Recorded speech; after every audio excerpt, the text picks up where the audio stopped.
Surah Al-Anbiya, only one more reference to Gog and Magog, in which Allah subhanahu wa ta'ala speaks about a town. Remember the town? And He had destroyed the town, punished it by destroying it,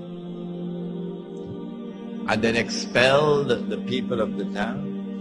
وَحَرَامٌ عَلَى قَرْيَةٍ أَهْلَكْنَاهَا.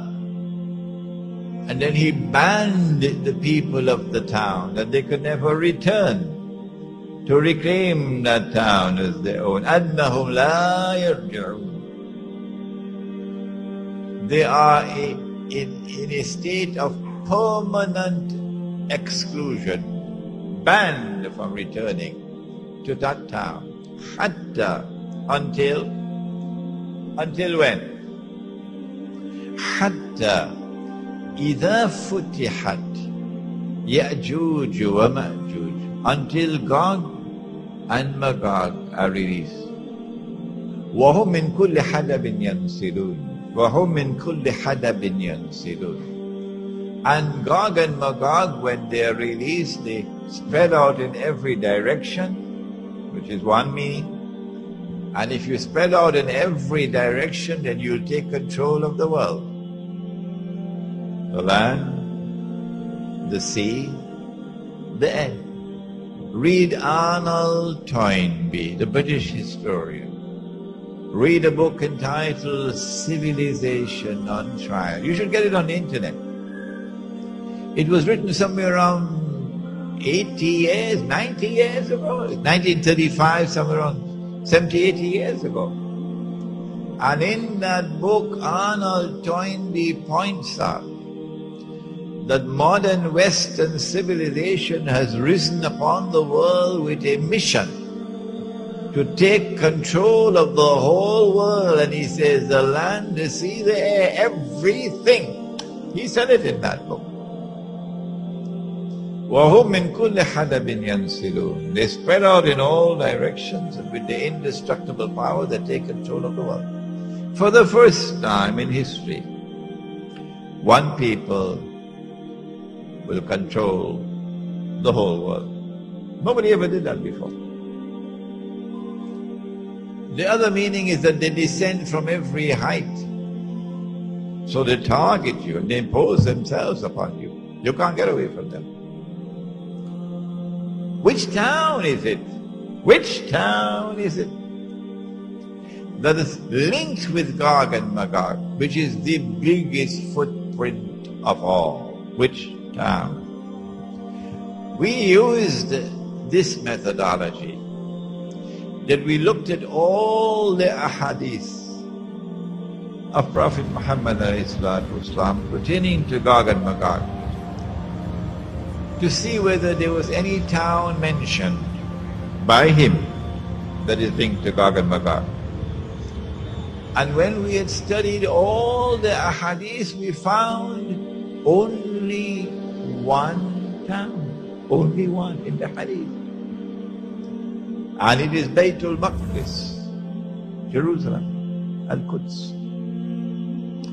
And so we said, well, here is a hypothesis which is already resting on fairly firm foundations, since this is a town mentioned in the hadith that is connected with Gog and Magog. So let's look and try on the shoe and see whether it fits. Why can't we do that? So then we looked at Jerusalem, and we found that this is a town which was destroyed by Allah, and Banu Israel were expelled from the town, even though Allah had given the land to them. The first time that they violated the covenant with fasad, وَقَضَيْنَا إِلَى بَنِي إِسْرَائِيلَ فِي الْكِتَابِ لَتُفْسِدُنَّ فِي الْأَرْضِ مَرَّتَيْنِ وَتَعَلُنَّ عُلُوًّا كَبِيرًا. The first time they committed fasad, He expelled them and then banned them from returning. For 100 years they were in Babylon. And then he allowed them to return. And then the second period of fasad. And then he punished them again and he expelled them. And having expelled them this time, he left the door open for them. Despite all your wickedness, it is still possible. Asa Rabbukum an yarhamakum. It is still possible for you to be forgiven and have mercy. There's only one door. This is the door. A man named Muhammad sallallahu alaihi wasallam. If you shut that door, then tilka ummatun qad khalat. You finish. Divine punishment will now begin. And if you are taken for a ride